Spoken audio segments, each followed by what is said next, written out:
Hello दोस्तों, मैं पवन तिवारी अपने YouTube platform study with Pawan sir के चैनल पर आप लोगों का हार्दिक स्वागत एवं अभिनंदन करता हूं। बच्चों, आज हम लोग प्रकाश का अपवर्तन तथा पूर्ण आंतरिक परावर्तन के बारे में पढ़ेंगे।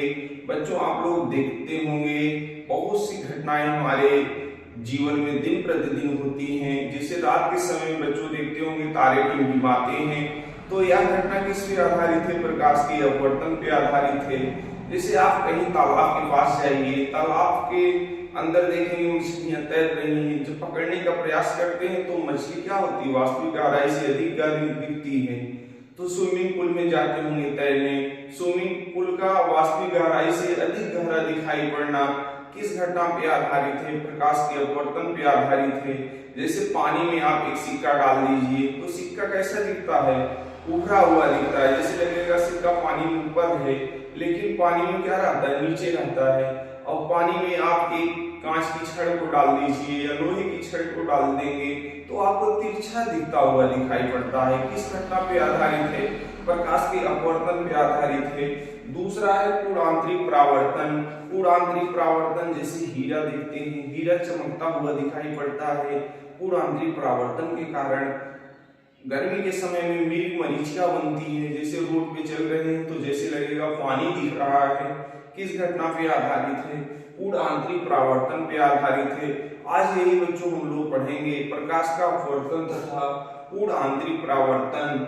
इस चैप्टर में पहला टॉपिक है प्रकाश का अपवर्तन।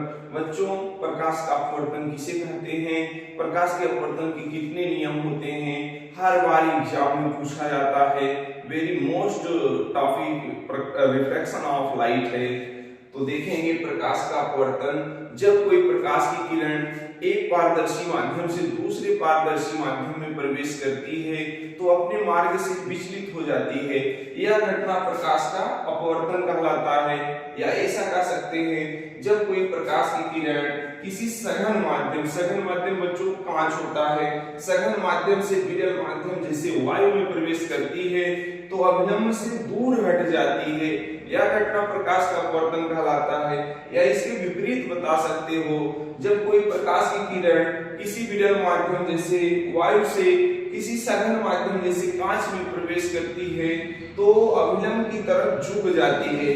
देखिए, एक डैश एक रेखा है, इस पर हमने एक अभिलंब n डैश खींच दिया। एक आपतित किरण है और एक अपवर्तित किरण है। इस आपतित किरण और आपतित के बीच देखेंगे अभिलंब के बीच आपतन कोण I बन रहा है तथा आपतन बिंदु और अपवर्तित किरण के बीच अपवर्तन कोण R बन रहा है। तो इसको ऐसा बता सकते हैं, डिफाइन कर सकते हैं, जब कोई प्रकाश की किरण किसी सघन माध्यम जैसे कांच से विरल माध्यम जैसे वायु में प्रवेश करती है तो अभिलंब से दूर हट जाती है। या इसके विपरीत बच्चों आप बताएंगे, जब कोई प्रकाश की किरण किसी विरल माध्यम जैसे वायु से किसी सघन माध्यम जैसे कांच में प्रवेश करती है तो अभिलंब की ओर क्या कर रही है? झुक जा रही है। यही घटना प्रकाश का अपवर्तन कहलाता है। जैसे मैं बच्चों आपसे पूछूं, क्लास 10th में पढ़े होंगे प्रकाश के अपवर्तन के कितने नियम हैं? प्रकाश के अपवर्तन के बच्चों 2 नियम हैं। पहला नियम क्या है? आपतित किरण अपवर्तित किरण। देखेंगे आपतित किरण अपवर्तित किरण तथा आपतन बिंदु पर बना अभिलंब तीनों एक ही तल में होते हैं। दूसरा नियम बच्चों होता है इसमें आपतन कोण की ज्या। आपतन कोण की ज्या का मतलब साइन I तथा अपवर्तन कोण की ज्या साइन R का अनुपात एक नियतांक होता है। क्या होता है? एक नियतांक होता है। एक बार पुनः नियम सुनेंगे। जैसे आपतित किरण अपवर्तित किरण तथा आपतन बिंदु पर बना अभिलंब तीनों एक ही तल में होते हैं।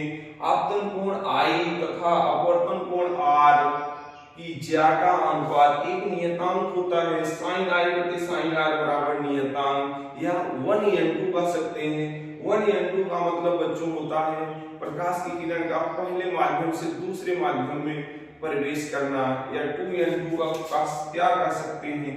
2n2 लिखा हो, 2n1 लिखा हो तो प्रकाश की किरण का दूसरे माध्यम के सापेक्ष पहले माध्यम में प्रवेश करना।